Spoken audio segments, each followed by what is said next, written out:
আওয়ামী লীগকে ক্ষমতায় রাখতে সাবেক আইজিপি বেনজির আহমেদ সব শক্তি প্রয়োগ করেছিল, এমন মন্তব্য করেছেন বিএনপি মহাসচিব মির্জা ফখরুল ইসলাম আলমগীর। দুপুরে জাতীয় প্রেস ক্লাবে এক আলোচনা সভায় এ মন্তব্য করেন তিনি। নতুন শিক্ষা কারিকুলামে দেশকে ধর্মহীন রাষ্ট্রে পরিণত করার চেষ্টা চলছে বলে অভিযোগ তোলেন বিএনপি মহাসচিব। বিস্তারিত আওলাদ বাবলুর প্রতিবেদনে। বুধবার জাতীয় প্রেস ক্লাবে ওলামা দলের আয়োজনে জিয়াউর রহমানের ৪৩তম মৃত্যুবার্ষিকী উপলক্ষে আয়োজিত সভায় ক্ষমতাসীনদের তীব্র সমালোচনা করেন বিএনপির নেতারা। দেশকে, দেশের মানুষকে জিম্মি করে যেখানে ক্ষমতাকে দখল করে আছে, সেই সমাজ আজকে অন্ধকারে নিমজ্জিত। জিহাদ করতেই হবে এবং সেই জিহাদের কাঙ্ক্ষিত লক্ষ্যে পৌঁছে গেলে সেখানে হয় শহীদ হতে হবে, না হয় গাজী হতে হবে, এর বাইরে কোনো বিকল্প নেই। নির্লজ্জ, বেহায়া, লজ্জা শরম নাই, দেশ চালাতে পারে না। হাজার হাজার কোটি টাকা লুটপাট হয়ে যেতেছে, ব্যাংকগুলো খালি হয়ে যেতেছে।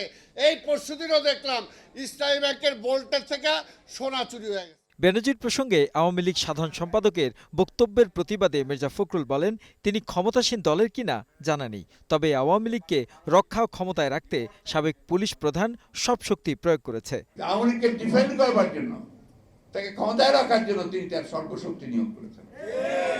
কারণ ওই নির্বাচনের সময় তিনি র্যাবের ডিজি ছিলেন, সেই সময় পরিষ্কার প্রকাশ্যে বলেছেন যে সেই সরকারকে, সেই দলকে ভোট দিয়ে যারা উন্নয়ন করছে, উন্নয়ন করতে যাচ্ছে, তাদেরকে আমরা উন্নয়নের পক্ষে আছি।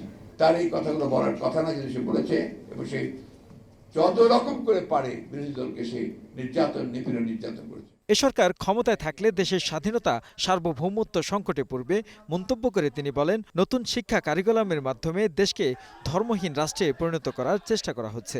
আমরা বড় হয়েছি ইসলামিক যে চিন্তাধারা, সেই চিন্তা আমাদের পরিবারের মধ্যে আমরা পেয়ে গেছি।